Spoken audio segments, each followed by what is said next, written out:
Welcome to our power supply showdown. Today we're diving deep into two popular options, the Segotep 650W and the Corsair RM850E. We'll explore their features, specifications, and what real users have to say about them. Let's find out which power supply reigns supreme.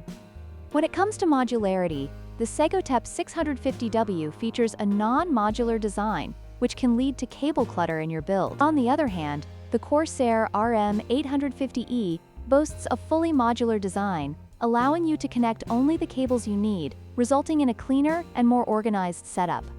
This feature is particularly beneficial for gamers and PC builders who prioritize aesthetics and airflow. Next, let's talk about wattage. The Segotep 650W provides ample power for most gaming setups, but if you're planning to run high-performance components or multiple graphics cards, the Corsair RM850E's 850W output offers more headroom for future upgrades. This extra wattage can be crucial for ensuring stable performance under heavy loads. Finally, let's discuss price. The Segotep 650W is priced at $99, making it a budget-friendly option for those looking for solid performance without breaking the bank.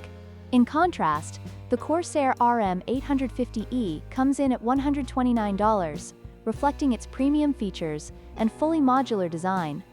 While the Corsair is more expensive, it may be worth the investment for users who value quiet operation and cable management. In conclusion, choosing between the Segotep 650W and the Corsair RM850E ultimately depends on your specific needs and budget. If you're looking for a reliable and affordable power supply, the Segotep is a great choice. However, if you prioritize modularity, quiet operation, and future-proofing your system, the Corsair RM850E is the way to go. Don't forget to like, share, and subscribe for more tech comparisons.